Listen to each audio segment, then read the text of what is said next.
आज की कहानी बेहद ही खास होने वाली है, क्योंकि इस कहानी के अंदर एक रोबोट के अंदर एक आत्मा घुस जाती है। आइए देखते हैं आगे क्या होता है। सब कुछ शुरू हुआ जब मैं एक नन्हा बच्चा था। माँ ने बताया कि एक रात वो किचन में डिनर बना रही थी और उन्होंने मेरे कमरे में एक बेबी मॉनिटर रखा हुआ था, ताकि अगर मैं रोऊं तो उन्हें पता चल जाए। अचानक उस मॉनिटर से मेरे रोने की आवाज़ आई। वो भागकर ऊपर गई, लेकिन मैं तो गहरी नींद में सो रहा था। थोड़ी देर बाद वही आवाज़ फिर से सुनाई दी, फिर गई और फिर वही नज़ारा।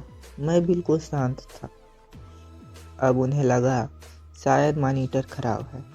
उन्होंने उसे बंद कर दिया, लेकिन कुछ मिनट बाद वही आवाज़ फिर से गूंज उठी। इस बार आवाज़ कुछ अलग थी, जैसे कोई बच्चा नहीं, कोई भारी सांसें ले रहा हो।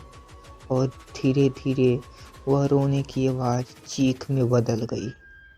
माँ डर के मारे मुझे गोद में लेकर बाहर भागी।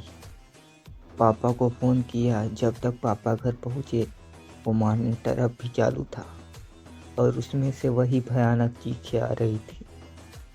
उसके बाद 3 साल तक सब शांत रहा, लेकिन 2012 में जब मैं 4 साल का था, सब कुछ फिर से शुरू हुआ। माँ के साथ मैं लिविंग रूम में खेल रहा था। अचानक मेरी नज़र कमरे के कोने में पड़ी। वहाँ काली ड्रेस में एक लंबी औरत खड़ी थी।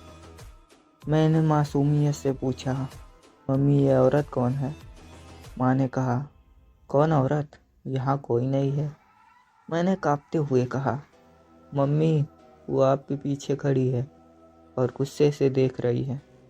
माँ के चेहरे का रंग उड़ गया। उसी पल दरवाजे की घंटी बजी। पापा लौट आए थे, लेकिन जैसे ही माँ ने दरवाज़ा खोला, उन्होंने अपनी गर्दन पर एक बेहद ठंडी हवा महसूस की, जैसे कोई सांस ले रहा हो, उनके बहुत करीब से। उस रात के बाद वो काली औरत मुझे बार बार दिखने लगी, कभी खिड़की के बाहर, कभी आईने के पीछे और कभी कभी ठीक मेरे बिस्तर के पास खड़ी हुई।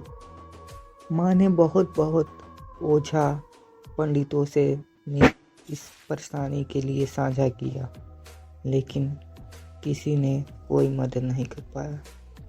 फिर कुछ दिनों बाद जब मैंने रोज हनुमान चालीसा और बजरंग बाण का पाठ घर में करना चालू किया, तब कुछ हल्का हल्का ठीक होने लगा।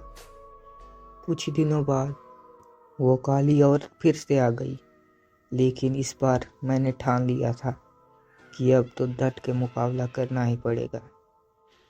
फिर मैंने उस औरत के कानों में हनुमान चालीसा का पाठ करना चालू किया। उसे पकड़कर हनुमान चालीसा का पाठ उसके कानों में किया और वो खूब छटपटाने लगी। कुछ देर बाद उसका काला साया धुएं में उड़ने लगा। उसके शरीर में आग लग गई और वो राख बन गई और वो साया हमेशा के लिए भाग गई।